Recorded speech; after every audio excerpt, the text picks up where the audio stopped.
और देखते हैं सॉल्यूशन भी देख लेते हैं। तो यहाँ पे 3 ब्लॉक हैं आपके पास, 3 तरह के डेप्रिसिएशन रेट आपके पास है।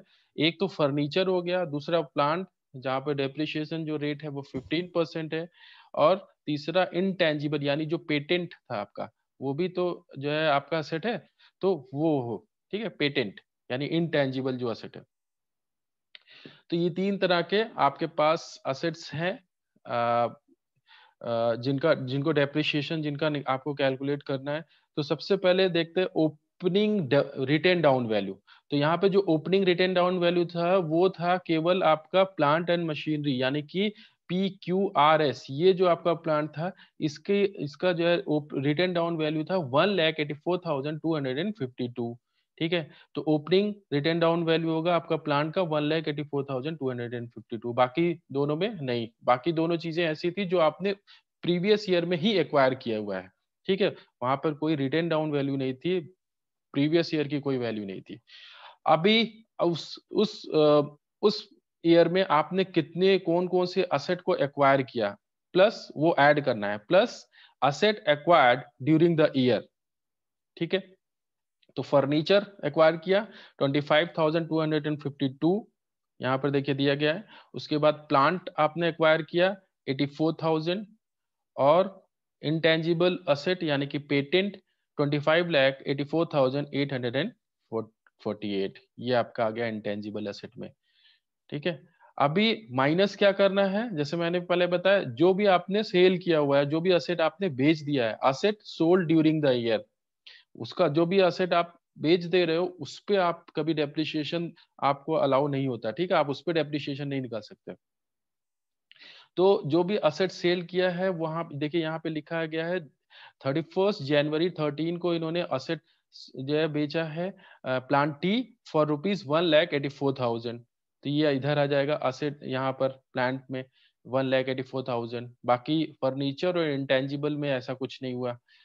इसके बाद आपका आ जाएगा return down value before depreciation for the year. पूरे ईयर का रिटर्न डाउन वैल्यू उस ईयर का, उस फाइनेंशियल ईयर का 2012-13 का जो रिटर्न डाउन वैल्यू होगा वो होगा।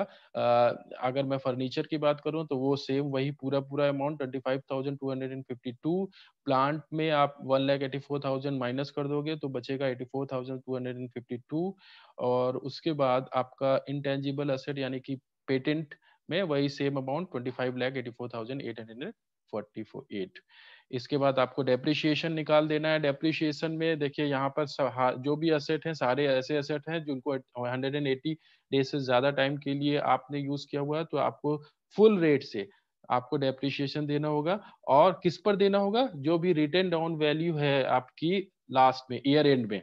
ठीक है, यानी कि एक आपका होगा ओपनिंग रिटर्न डाउन वैल्यू, एक क्लोजिंग। तो जो क्लोजिंग, ये जो अमाउंट है ये सब क्लोजिंग रिटर्न डाउन वैल्यू है जो नेक्स्ट ईयर में ओपनिंग होगा। ठीक है, तो इस पे आपको डेप्रिसिएशन देना है और फुल रेट से देना है, क्योंकि यहाँ पे जितने भी असेट है सभी आपने 180 डेज से ज्यादा टाइम पीरियड के लिए यूज किया हुआ है।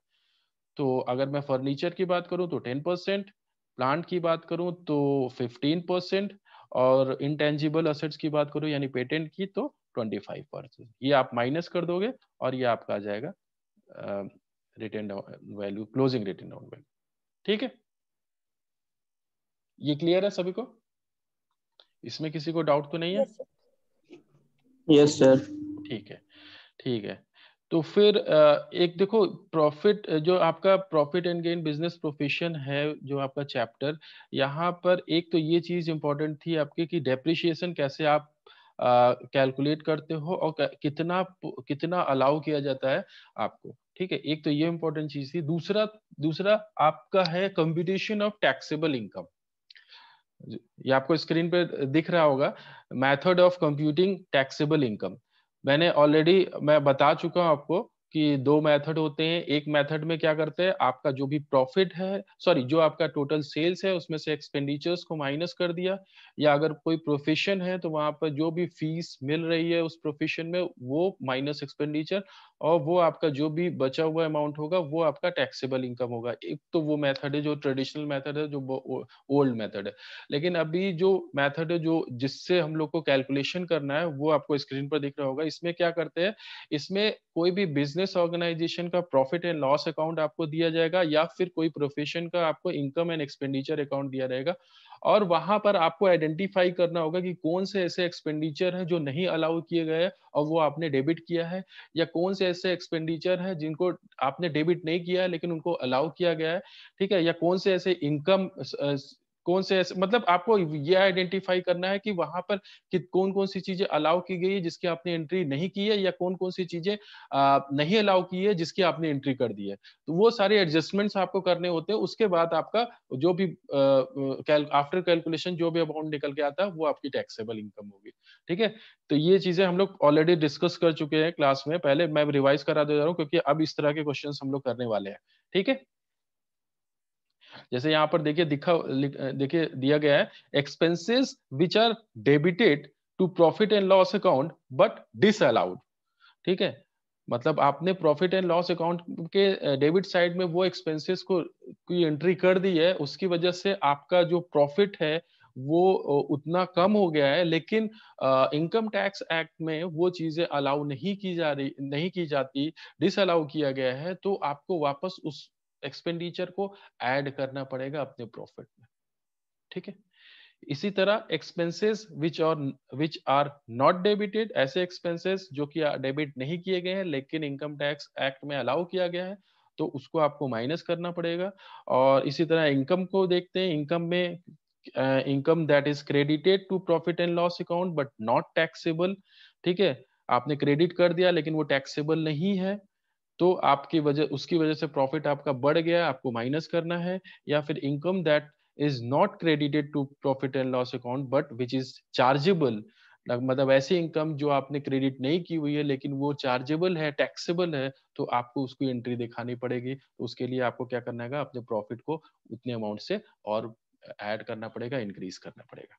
ठीक है, तो यही चीजें बस केवल आइडेंटिफाई करनी है आपको यहाँ पर कि इनकम टैक्स एक्ट में कौन कौन सी एक्सपेंडिचर, कौन कौन सी इनकम अलाउ की गई, कौन कौन सी चीज इनकम या एक्सपेंडिचर अलाउ नहीं किया गया। तो यहाँ पर उसके बाद हम लोग ने बात की थी incomes chargeable to tax under the head business profession. तो जो भी बिजनेस से रिलेटेड कोई भी इनकम है, कोई भी प्रॉफिट है, चाहे वो स्पेकुलेशन बिजनेस, चाहे वो स्पेकुलेशन बिजनेस हो, ठीक है, income from speculation business shall be taxable under the head business profession, या कोई any interest, any salary, bonus, commission, remuneration by whatever name called received by partner. अगर कोई पार्टनरशिप फर्म है, अगर वहां पे कोई पार्टनर है, अगर वो सैलरी, इंटरेस्ट या कुछ भी ऐसा कुछ उसको रेमुनरेशन कुछ भी ऐसा कुछ मिल रहा है, तो वो अलाउ किया गया है बिजनेस प्रोफेशन में। उसके बाद gift in connection with business, ठीक है, ऐसा गिफ्ट जो कि बिजनेस से कनेक्टेड है, कोई आपका कोई क्लाइंट है जिसने आपको कोई गिफ्ट किया हो, ठीक है, तो वो आपके लिए टैक्सेबल होगा under the head of business profession. और अगर कोई रिलेटिव है सपोज आपको और वो आपको कोई गिफ्ट दे रहा है, तो वो अदर सोर्सेज में टैक्सेबल होता है। ठीक है, लेकिन अगर कोई बिजनेस से रिलेटेड गिफ्ट आपको मिल रहा है तो वो बिजनेस प्रोफेशन में ही जाएगा। उसके बाद payment for not pursuing any business activity, ठीक है, ऑलरेडी हम लोग डिस्कस कर चुके हैं कि कोई ऐसी एक्टिविटी ना परफॉर्म करने के लिए अगर कोई आपको कॉम्पनसेशन मिल रहा है तो वो टैक्सेबल होगा बिजनेस प्रोफेशन में। और उसके बाद any compensation received or receivable whether revenue or capital in connection with the termination or the modification of terms and conditions of any contract relating to its business। कोई business से related कोई contract आपने किया है और उस contract को execute जब करना हो उस समय अगर कुछ मॉडिफिकेशंस करने पड़ते हैं, कुछ चेंजेस करने पड़ते हैं या उसको टर्मिनेट करना पड़ता है और उसकी वजह से जो भी आपको लॉस हो रहा है, सपोज उसको कॉम्पनसेट किया जा रहा है, तो जो भी कॉम्पनसेशन किया जा रहा है वो अमाउंट आपका बिजनेस प्रोफेशन में टैक्सेबल होगा। उसके बाद पेमेंट अंडर की मैन इंश्योरेंस पॉलिसी, कोई की मैन आपके कोई बिजनेस ऑर्गेनाइजेशन में कोई की मैन, कोई एम्प्लॉय ऐसा है जो बहुत इंपॉर्टेंट रोल प्ले कर रहा है, अगर उसको कुछ दिक्कत होती है तो वो आपके बिजनेस पे बहुत ज्यादा इम्पैक्ट पड़ेगा। अगर ऐसा कुछ है तो उसके लिए आप की मैन इंश्योरेंस पॉलिसी लेते हो। जो भी बिजनेस ऑर्गेनाइजेशन है वो उसके लिए की मैन पॉलिसी लेते हैं, इंश्योरेंस पॉलिसी। और उसके मैच्योर, उस पॉलिसी के मैच्योर होने पर या फिर वहां पर क्लेम लेने पर जो भी अमाउंट मिल रहा है बिजनेस ऑर्गेनाइजेशन को, that amount will be taxable under the head of business profession. ठीक है। और लास्ट में एक्सपोर्ट इंसेंटिव, अगर कोई मैन्युफैक्चरर को, कोई एक्सपोर्ट कंपनी जो भी है उसको अगर कोई एक्सपोर्ट इंसेंटिव मिल रहा है, वो भी बिजनेस प्रोफेशन में ही टैक्सेबल होगा। ठीक है, ये सारी चीजें हम लोग पहले पढ़ चुके हैं। ठीक है, उसके बाद आगे बढ़ते हैं। ये मैम वाला क्या था? हाँ, ये मैम क्या हो गया, कुछ प्रॉब्लम है? सर की मैन वाला पॉइंट बता अच्छा, दीजिए। की मैन देखो यहाँ पर देखो दिया गया है। एक सेकंड में फुल स्क्रीन कर देता हूँ।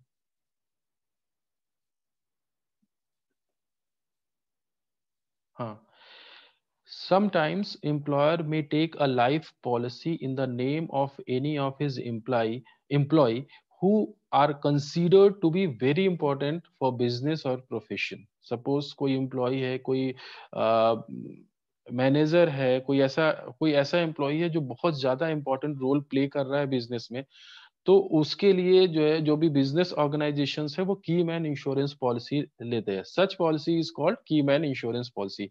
एंड द प्रीमियम इज, और जो प्रीमियम होता है वो कौन पे करता है? जो बिजनेस ऑर्गेनाइजेशन है या फिर जो एम्प्लॉयर है वो पे करता है। ठीक है, premium is paid by employer and employer is allowed to debit it to profit and loss account. और उसको एम्प्लॉयर किधर दिखा सकता है? जो भी प्रॉफिट एंड लॉस अकाउंट के डेबिट साइड में वो प्रीमियम को दिखा सकते हैं। ठीक है, the amount received on maturity. अभी ये जो पॉलिसी है, इंश्योरेंस पॉलिसी, ये जब मैच्योर हो रही हो या फिर उसमें दो ही चीजें होगी, जो पॉलिसी मैच्योर होगी तब एक अमाउंट मिलेगा, या फिर वहां पे जब क्लेम आपको लेना होगा। ठीक है, जो भी जिस लिए वो पॉलिसी ली गई, लाइफ इंश्योरेंस पॉलिसी है तो मतलब जब वो मैच्योर हो रही है या फिर जब वो आप क्लेम ले रहे हो, तो उस समय वो जो भी अमाउंट होगा वो उस बिजनेस ऑर्गेनाइजेशन को मिलेगा। ठीक है, क्योंकि उन्होंने पॉलिसी ली हुई है। तो उस वो अमाउंट हमें, वो अमाउंट जो भी अमाउंट मिल रहा है वो अमाउंट टैक्सेबल होगा under the head of business profession. ठीक है, बस यही है यहाँ पर। If any payment has been received by employ, अगर लेकिन एम्प्लॉय अगर कोई रिसीव करता है तो वो सैलरी में under the head of salary, employ जो की मैन पॉलिसी जिसके लिए लिया गया, अगर वो अमाउंट कोई रिसीव कर रहा है तो वो under the head of salary आप उसको कंसीडर करोगे। और जो बिजनेस ऑर्गेनाइजेशन है, जो एम्प्लॉयर है, अगर उसको कोई अमाउंट मिल रहा है तो वो business profession, under the head of business profession taxable होगा। ठीक है, क्लियर है अभी? Yes sir. Next, income not taxable under the head of profit and gains of business or profession. देखो ये सारी चीज पॉइंट्स ऐसे है ना, ये तो वैसे अगर लिस्ट अगर मैं निकालने बैठूंगा तो मतलब 100, 200, 500 पॉइंट्स हैं। ठीक है, और इससे ज्यादा हो सकता है, 500 से ज्यादा ही पॉइंट्स हो। कितनी कौन कौन सी इनकम अलाउ की गई है, कौन कौन सी इनकम नहीं अलाउ की गई है, तो हम मैं मेन मेन जो है वो डिस्कस कर ले रहे हैं। बाकी जब हम प्रैक्टिकल क्वेश्चंस करना शुरू करेंगे ना तो वो खुद ब खुद समझ में आने लगेगा कि कैसे करना है इसको। जितने ज्यादा आप लोग क्वेश्चंस करोगे उतना ज्यादा आपको वो ये सब सारी पॉइंट्स आपको याद करने की बिल्कुल जरूरत नहीं है। बस प्रैक्टिस, जितना प्रैक्टिस करोगे ये सारी चीजें खुद ही समझ में आने लगेगी। खुद ही आप खुद से ही आइडेंटिफाई कर लोगे, आपको कोई लिस्ट देखने की जरूरत नहीं पड़ेगी। एक सीधा सा कंसेप्ट है, ऐसी इनकम को आइडेंटिफाई करना है जो बिजनेस से रिलेटेड है, और ऐसे को आइडेंटिफाई करना है जो बिजनेस से रिलेटेड नहीं है, या एक्सपेंडिचर के केस में भी यही।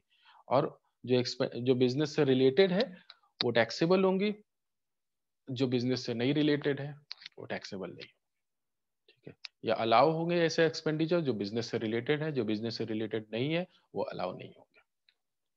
बाकी जो मेन कुछ पॉइंट्स है वो मैं बता दे रहा हूँ। जैसे यहाँ पर ऐसी ऐसे इनकम बताई गई है जो कि टैक्सेबल नहीं है under the head of business profession, वो दूसरे किसी हेड में टैक्सेबल है। जैसे आपका फर्स्ट पॉइंट है rent from house property. Rent from house property किधर जाता है? Under the head of rent, income from house property. ठीक है, तो इधर कैसे होगा टैक्सेबल? इधर नहीं हो सकता, चाहे आप उससे रिलेटेड आप बिजनेस भी क्यों ना कर रहे हो। देखिए यहाँ पर दिया गया है, rent from house property is taxable under section 22 under income from house property even though the assessee is engaged in the business letting out properties on rent. अगर उसका वही बिजनेस हो, रेंट पर देना ही उसका बिजनेस हो, फिर भी उस कंडीशन में भी ये जो भी रेंट होगा वो under the head income from house property he taxable होगा, बिजनेस प्रोफेशन में नहीं जाएगा। ठीक है। अगर मान लो कोई कोई कोई इंडिविजुअल है जिसका बिजनेस यही है कि वो रेंट पर हाउसेस देता है, या कोई रियल एस्टेट का बिजनेस है उसका, ठीक है, तो रियल एस्टेट का अगर बिजनेस होगा तो एक हाउस प्रॉपर्टी उसके लिए क्या इन्वेंट्री है। तो अगर वो हाउस प्रॉपर्टी इन्वेंट्री की तरह भी यूज कर रहा हो, फिर भी आ जाए वो रेंट अगर कोई उसको मिल रहा है, तो वो हमेशा under the head income from house property में ही टैक्सेबल होगा। ठीक है। Next, dividend on shares. अगर आपको कोई डिविडेंड मिल रहा है, जैसे आपको पता ही होगा शेयर्स जब अगर आप लेते हो किसी भी ऑर्गेनाइजेशन का, कोई भी कंपनी का, तो वहां पर आपको डिविडेंड मिलता है ईयरली बेसिस पे। ठीक है। वो डिपेंड करता है ऑर्गेनाइजेशन के ऊपर, कंपनी के ऊपर। खैर, मतलब अभी हम लोग देखते हैं टैक्सेबल कब है, तो वो हमेशा टैक्सेबल होता है under the head of income from other sources. Income from other sources में वो टैक्सेबल होगा अगर even though the assessee deals in shares and such shares are held as stock in trade. मतलब कि अगर कोई असेसी है जो कि उसी में डीलिंग करता है, मतलब वही उसका बिजनेस है, शेयर्स का ही उसका बिजनेस है, फिर भी अगर कोई उसको डिविडेंड शेयर्स में मिल रहा है, वो टैक्सेबल होगा under the head of income from other sources. ठीक है। नेक्स्ट, विनिंग फ्रॉम लॉटरीज, ये भी अदर सोर्सेज में टैक्सेबल होगा, चाहे बिजनेस ही क्यों ना हो। लेकिन यहाँ पे कुछ कंडीशंस हैं, देखते हैं। Winning from lotteries, races, etc. are taxable under the head income from other sources, even if such income is derived through regular business activity. ठीक है, यहां तक समझ में आ रहा है। Treatment of lottery ticket held as stock in trade. However, where an assessee deals in lottery tickets and some of lottery tickets remained unsold, अगर कोई लॉटरी टिकट नहीं बिकते हैं उसके, any winning from such unsold lottery ticket shall be treated as an incidental to business। मतलब अगर suppose कोई ticket lottery ticket नहीं बिकते हैं और वही वही विनिंग लॉटरी हो जाती है, मतलब वहां से कुछ प्राइजेस मिल जाते हैं, तो वो जो अमाउंट होगा वो आपका टैक्सेबल होगा under the head business profession. ठीक है। treated as incidental to business and taxed under the head business and gain of business of or profession। Next, exempted income, ये यहाँ पे जो सेक्शन बताया गया 10, 11, 13, ये पूरी लिस्ट में दे दूंगा जो एग्जेम्प्टेड इनकम्स हैं। ठीक है, बहुत बड़ी लिस्ट है, इसको आप लोग देख लेना। वही मैं कह रहा हूँ, याद करने की कुछ जरूरत नहीं है, जितना प्रैक्टिस करोगे उतना याद, उतना चीजें याद होंगी, और इतना कुछ आप लोगों के मेरे ख्याल से सिलेबस के अकॉर्डिंग इतना कुछ याद करने की जरूरत नहीं है। जितने पॉइंट्स मैं इधर बता रहा हूँ और जितने प्रैक्टिकल क्वेश्चन, न्यूमेरिकल क्वेश्चंस में करवा रहा हूँ, उससे ज्यादा कुछ करने की जरूरत नहीं है। क्योंकि ऐसे तो बिजनेस प्रोफेशन बहुत बड़ा है, पूरे सेमेस्टर क्या पूरे साल में पढ़ाता रहूंगा, वो चलता रहेगा, इतने ज्यादा प्रोविजंस है उधर। ठीक है। Next, sum taxable under the head capital gain for the purpose of section 28 shall not be taxable under the head this head. For example, profit on sale of route permit shall not be taxable under the head business and gain of business और profession. यहाँ पे बता रहे हैं जो capital gain जो भी हो रहा है वो जैसे कि यहाँ पे एग्जांपल दिया गया, अगर सपोज कोई ट्रांसपोर्ट बिजनेस है, वहां पर कोई रूट परमिट मिला हुआ है उनको, किसी रूट पर चलने के लिए उनको परमिट मिला हुआ है। ठीक है, ट्रांसपोर्ट बिजनेस को उन्होंने वो अपना जो परमिट है, जो उनका वो राइट है, उन्होंने ट्रांसफर किया, तो वो जो भी ट्रांसफर करने पे जो भी उनको गेन हो रहा है, ठीक है, ट्रांसफर करेंगे तो उसके बदले कुछ ना कुछ पैसे लेंगे, तो उस वजह से जो भी इनकी इनकम हो रही है वो टैक्सेबल होगी कैपिटल गेन में, ना कि बिजनेस प्रोफेशन में। ट्रांसपोर्ट उनका बिजनेस है, लेकिन वो जो इनकम है वो किधर से आ रही है, इनकम फ्रॉम कैपिटल गेन, वो उधर ही उसी हेड में टैक्सेबल होगी। ओह, टाइम तो बचा ही नहीं है, 10 मिनट ही है, तो पता ही नहीं चलता है। अभी मुझे सरप्राइज भी लेना है, चलिए 5 मिनट, चलिए मैं थोड़ा सा टाइम दे दूंगा आप लोगों को बाद में। ठीक है, लिंक तो मैं शेयर कर देता हूँ, ठीक है, नहीं तो वो रह जाएगा, मुझे टाइम का पता भी नहीं चलेगा। बाकी आप लोग टेस्ट जो है थोड़ा सा 5-10 मिनट बाद स्टार्ट करना, मैं टाइम दे दूंगा। ठीक है, क्योंकि सरप्राइज भी लेना बहुत जरूरी है।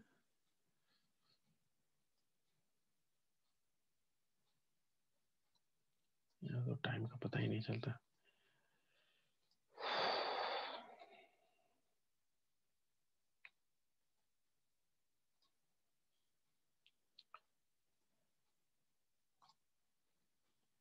लिंक मैंने शेयर कर दिया है, 5 मिनट बाद आप लोग इसको स्टार्ट करना, वहीं से मैं अटेंडेंस भी ले लूँगा और वहीं से आपका सरप्राइज भी हो जाएगा।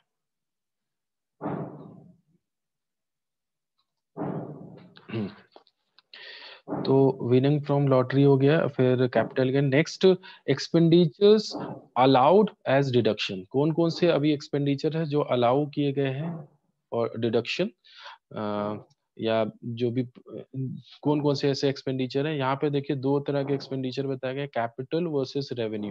तो जो भी कैपिटल एक्सपेंडिचर, ज्यादातर जो कैपिटल एक्सपेंडिचर है होते हैं उनको नहीं अलाउ किया गया है। Capital expenditures are not allowed as deduction unless and until expressly allowed, whereas, ठीक है। अगर उनको मतलब बहुत ज्यादातर जो कैपिटल एक्सपेंडिचर्स है उनको अलाउ नहीं किया जाता, या फिर ज्यादातर जो रेवेन्यू एक्सपेंडिचर्स है उनको अलाउ किया जाता है। मेरे ख्याल से आप लोगों को पता होगा difference between capital and revenue expenditures, ठीक है।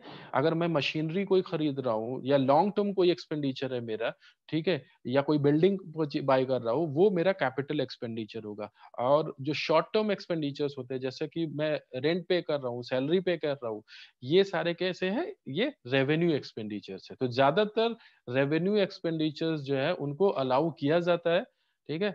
और ज्यादातर जो कैपिटल एक्सपेंडिचर्स है उनको अलाउ नहीं किया जाता है। ये यहाँ पे कहने का मतलब है। Next, expenditures of non assessable business. ऐसे बिजनेस जो नॉन असेसिबल है, मतलब जो टैक्स बोल सकते हैं, जिनकी आपको टैक्स लायबिलिटी नहीं निकालने की जरूरत, या वहां पर आपको टैक्स पे करना नहीं पड़ता। जैसे एग्रीकल्चरल इनकम है, वहां पे आपको टैक्स नहीं पे करना पड़ता। वहां पर अगर कोई आपका एक्सपेंडिचर है तो वो आप उसको वो आपके लिए अलाउ नहीं किया गया है, वो आप उसको एक्सपेंडिचर्स में नहीं दिखा सकते। Any expenditures of non assessable business is not allowed as deductions. For instance, expenditure for earning agricultural income is not allowed as deduction from income of an accessible business, ठीक है। Expenditure must relate to business of the assessee. जो भी कोई expenditure है वो business से related होना चाहिए, जो भी असेसी के जो भी बिजनेस है उससे रिलेटेड होना चाहिए, ठीक है। आगे बढ़ते हैं। एंटिसिपेटेड लॉस और एक्सपेंडिचर। कुछ ऐसे लॉस या एक्सपेंडिचर्स होते हैं जो आप एंटिसिपेटेड, मतलब फ्यूचर के लिए आप उसका प्रोविजंस करते हो, ठीक है। जैसे कि प्रोविजन फॉर बैड डेट्स, ये ऐसा एक्सपेंडिचर है जिसको आपने फ्यूचर के लिए कर रखा है कि अगर फ्यूचर में कोई बैड डेट होगा, ठीक है, तो उसके लिए आप प्रोविजन कर रहे हो, आप उस फाइनेंशियल ईयर के लिए नहीं कर रहे हो, ठीक है। तो वो वैसे एक्सपेंसेस भी अलाउ नहीं किए जाते। Subject to certain exceptions, no deductions are allowed for anticipated losses, for example provision for bad and doubtful debts. Notional expenditure, no one can earn income from himself और हरसेल्फ। यहाँ पर notional expenditures का मतलब है, अगर suppose कोई business organisation है और मैं उसका ओनर हूँ, और मैं उस कोई हाउस प्रॉपर्टी जो मैंने बिजनेस को यूज करने के लिए दे रखी है, उसके लिए मैं रेंट चार्ज कर रहा हूँ, या फिर मैं सैलरी ले रहा हूँ, या फिर मैंने जो कैपिटल लगाया है उसका इंटरेस्ट ले रहा हूँ, तो ऐसे एक्सपेंडिचर्स जो बिजनेस के लिए हैं वो जो जो वो अलाउ नहीं किए जाते, ठीक है। फॉर जैसे यहाँ पे दिया गया, for instance rent paid to a sole proprietor, rent salary to proprietor, interest on capital to proprietor, et cetera are not income in hands of proprietor, hence it is deductible from the business as expenditure, it is not deductible from the income of business as expenditures, ठीक है। यहां तक समझ में आ रहा है। तो ये सारे इनकम्स हो गए या एक्सपेंडिचर्स हो गए जो अलाउ या नहीं अलाउ किए जाते हैं, ठीक है। अभी इसके बाद हम लोग बस क्वेश्चंस करते हैं। कितना टाइम बचा है? अच्छा, 4-5 मिनट बचा हुआ है। तो अभी आप लोग ऐसा करते हैं, वो अभी अगर हम लोग कोई भी क्वेश्चन स्टार्ट करेंगे तो 5 मिनट में तो हो नहीं पाएगा। तो आप लोग सरप्राइज अभी स्टार्ट करो, सरप्राइज देना स्टार्ट करो, ठीक है। 5 मिनट बचा हुआ है, मैं 10 मिनट का टाइम दे रहा हूँ आप लोगों को, ठीक है। अभी 12:35 है, 45 तक आप लोग उसको सबमिट कर दो।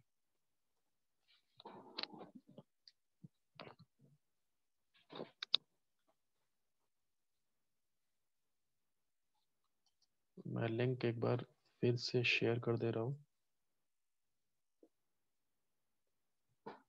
बस यहाँ पर है फिर भी।